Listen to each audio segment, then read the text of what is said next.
अंतर्राष्ट्रीय व्यापार। आइए अंतर्राष्ट्रीय व्यापार के बारे में जानते हैं। अंतर्राष्ट्रीय व्यापार क्या होता है, ये किस प्रकार से हमारे भूगोल में, अर्थशास्त्र में, सभी चीज़ों में एक दूसरे से संपर्क स्थापित करता है। जैसा कि हम समझ सकते हैं, अंतर्राष्ट्रीय व्यापार का मतलब होता है दो राज्यों के बीच में व्यापार। इसके क्या मकसद थे, क्या फ़ायदा होता है, जियोग्राफी में हम क्यों पढ़ते हैं, अर्थशास्त्र में क्यों हम पढ़ते हैं, ये सभी सब्जेक्ट के लिए, सभी विषयों के लिए, चाहे वो राजनीति विज्ञान हो या कोई भी बात आप समझ सकते हैं, राजनीति हो, आर्थिक हो या फिर जियोग्राफी हो, सभी चीज़ों के लिए आवश्यक है अंतर्राष्ट्रीय व्यापार। आइए जानने की कोशिश करते हैं ये अंतर्राष्ट्रीय व्यापार क्या है हमारे पास। तो हम पढ़ते हैं यहाँ पर अंतर्राष्ट्रीय व्यापार के बारे में। यहाँ देखिए, समझिए क्या है। अगर हम पढ़ने की कोशिश करें तो समझिए हम इसके अंदर में क्या क्या पढ़ेंगे, है ना। व्यापार का तात्पर्य वस्तु के और सेवाओं के स्वैच्छिक आदान प्रदान से होता है। व्यापार करने के लिए दो पक्षों का होना आवश्यक है। एक व्यक्ति पक्ष बेचता है और दूसरा व्यक्ति खरीदता है। कुछ स्थानों पर लोग वस्तुओं का विनिमय करते हैं। व्यापार दोनों ही पक्षों के लिए समान रूप से लाभदायक होता है। अगर हम आगे बात करें तो व्यापार दो स्तरों पर किया जाता है, अंतर्राष्ट्रीय स्तर पर और राष्ट्रीय स्तर पर। अंतर्राष्ट्रीय व्यापार विभिन्न राष्ट्रों के बीच राष्ट्रीय सीमाओं के आर पार वस्तुओं और सेवाओं के आदान प्रदान को कहते हैं।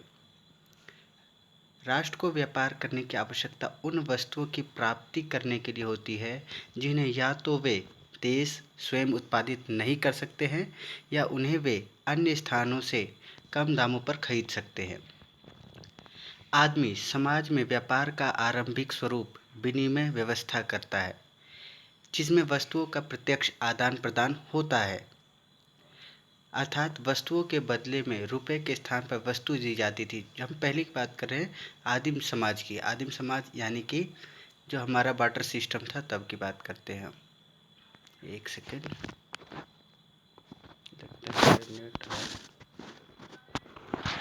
ठीक है, चलिए आगे बात करते हैं।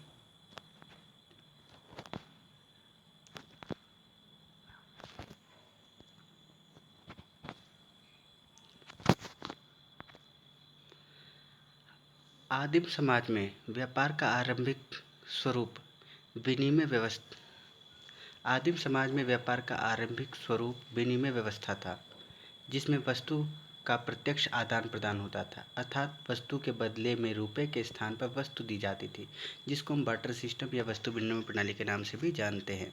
इस व्यवस्था में यदि आप एक कुम्हार होते और आपको एक नलसाज की आवश्यकता होती तो आपको एक ऐसा नलसाज ढूंढना पड़ता जिसे आप द्वारा बनाए हुए बर्तनों की आवश्यकता होती और आप उसकी नलसाज की सेवाओं के बदले में बर्तन देकर आदान प्रदान करते होते।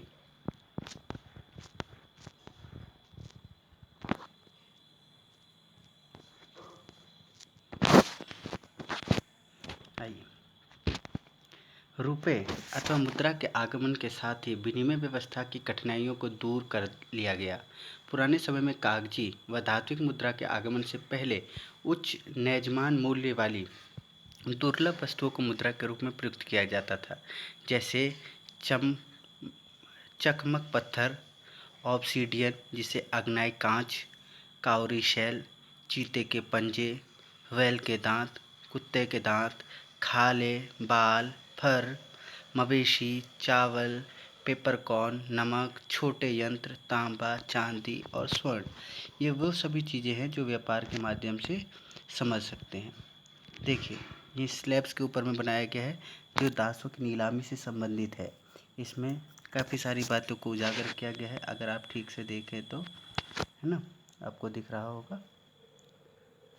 ये कब की है? 1829 की है, मई 18 की स्लैब्स के बारे में है। ठीक, देखिए यहाँ पर एक बात कहा गया है कि आप जानते हैं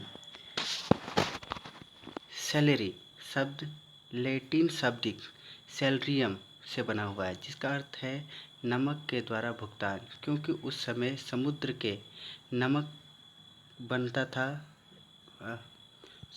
उस समय समुद्र के जल से नमक बनाना ज्ञात नहीं था और इसे केवल खनिज नमक से बनाया जा सकता था। जो उस समय प्रायः दुर्लभ की और खर्चीला था। यही वजह है कि भुगतान का एक माध्यम बना। आइए आगे और हम समझते हैं। अब अंतर्राष्ट्रीय व्यापार के इतिहास के बारे में जानकारी इकट्ठा करते हैं। क्या है? प्राचीन समय में लंबी दूरियों तथा वस्तुओं का परिवहन जोखिमपूर्ण होता था, इसलिए व्यापार स्थानीय बाजारों तक ही सीमित थे। लोग तब अपने साधनों का अधिकांश भाग मूलतः आवश्यकताओं, भोजन और वस्त्र पर खर्च करते थे। केवल धनी लोग ही आभूषण व महंगे परिधान खरीदते थे और परिणाम स्वरूप विलास की वस्तुओं का व्यापार आरंभ हुआ।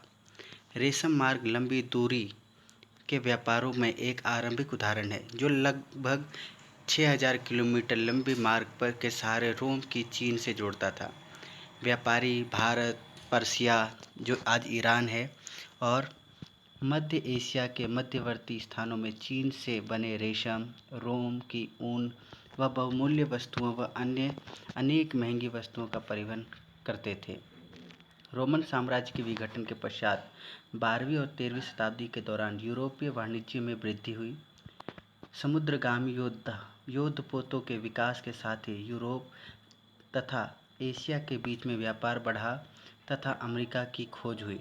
15वीं शताब्दी से ही यूरोप उपनिवेशवादियों का शुरू हो चुका था और विदेशी वस्तुओं के साथ ही व्यापार के एक नए स्वरूप का उदय हुआ, जिसे दास व्यापार कहा जाता है, जिसके ऊपर में मैंने आपको उसकी विज्ञापन दिखाया गया। पुर्तगालियों, डच, स्पेनिश लोग व अंग्रेज़ों ने अफ्रीकी मूल निवासियों को पकड़ा और उन्हें बलपूर्वक बागानों में श्रम हेतु नए खोज किए। अमेरिका में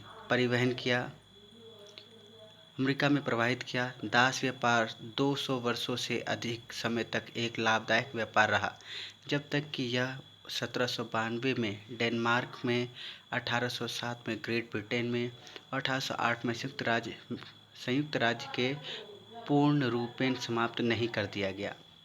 अगर और आगे बात करें तो औद्योगिक क्रांति के पश्चात कच्चे माल जैसे अनाज, मांस, ऊन की मांग भी बढ़ी, लेकिन विनिर्माण की वस्तुओं की तुलना में उनका मौद्रिक मूल्य घट गया। औद्योगिक राष्ट्रों में उच्च माल के रूप में प्राथमिक उत्पादों के आयात किए और मूल्य परक तैयार माल को वापस औद्योगिकीकृत राष्ट्रों को निर्यात कर दिया। अगर हम आगे समझने की कोशिश करें तो देखते हैं कि 19वीं शताब्दी के उत्तरार्ध में प्राथमिक वस्तुओं का उत्पादन करने वाले प्रदेश अधिक महत्वपूर्ण नहीं रहे और औद्योगिक राष्ट्र एक दूसरे के मुख्य ग्राहक बन गए। इस कारण से अंतर्राष्ट्रीय व्यापार जो है वो आगे बढ़ता चला। प्रथम व द्वितीय विश्व युद्ध के दौरान पहली बार राष्ट्रों ने व्यापार कर और संख्यात्मक प्रतिबंध लगाए। विश्व युद्ध के बाद के समय के दौरान व्यापार व शुल्क हेतु सामान्य समझौता यानी कि GATT जैसी संस्थाओं ने, जो कि बाद में विश्व व्यापार संगठन यानी कि WHO बना, शुल्क को घटाने में सहायता की गई है। अब हम आगे बात करते हैं अंतर्राष्ट्रीय व्यापार अस्तित्व में क्यों है। अगर हम अंतर्राष्ट्रीय व्यापार की बात करें तो अस्तित्व में क्यों है, तो समझते हैं। अंतर्राष्ट्रीय व्यापार उत्पादन में विशिष्टीकरण का परिणाम है। यह विश्व की अर्थव्यवस्था को लाभान्वित करता है। यदि विभिन्न राष्ट्र वस्तुओं के उत्पादन या सेवाओं की उपलब्धता में श्रम विभाजन और विशेषीकरण का प्रयोग में लाए, हर प्रकार की विशिष्टीकरण व्यापार को जन्म दे सकता है। इस प्रकार अंतर्राष्ट्रीय व्यापार वस्तुओं और सेवाओं के तुलनात्मक लाभ, परिपूरकता व हस्तांतरणीयता के आधार पर आधारित होता है और सिद्धांत या व्यापारिक भागीदारी को समान रूप से लाभदायक होना चाहिए। आधुनिक समय में व्यापार विश्व के आर्थिक संगठन का आधार है और यह राष्ट्र के विदेशी नीति से संबंधित है। सुविकसित परिवहन तथा संचार प्रणाली से युक्त कोई भी देश अंतर्राष्ट्रीय व्यापार में भागीदारी से मिलने वाले लाभों को जोड़ने का इच्छुक नहीं है। अंतर्राष्ट्रीय व्यापार के आधार। अंतर्राष्ट्रीय व्यापार के क्या क्या आधार हैं? सबसे पहला अगर हम समझने की कोशिश करें तो इसमें आता है भौतिक संरचना जैसे भूविज्ञान, उच्चवक्ष मृदा व जलवायु की भिन्नता के कारण विश्व के राष्ट्रीय संसाधन आसान रूप से विपरीत हैं। भौगोलिक संरचना खनिज संसाधन आधार को निर्धारित करती है और धरातलीय विभिन्नताएं फसलों व पशुओं की विविधता सुनिश्चित करती है। निम्न भूमियों में कृषि संभवतः अधिक होती है। पर्वत पर्यटकों को आकर्षित करते हैं और पर्यटन को बढ़ावा देते हैं। खनिज संसाधन संपूर्ण विश्व में असमान रूप से वितरित है। खनिज संसाधन की उपलब्धता औद्योगिक विकास का आधार प्रदान करती है। और जलवायु जैसे किसी दिए हुए क्षेत्र में जीवित रह जाने वाले पादप व वन्य प्रकार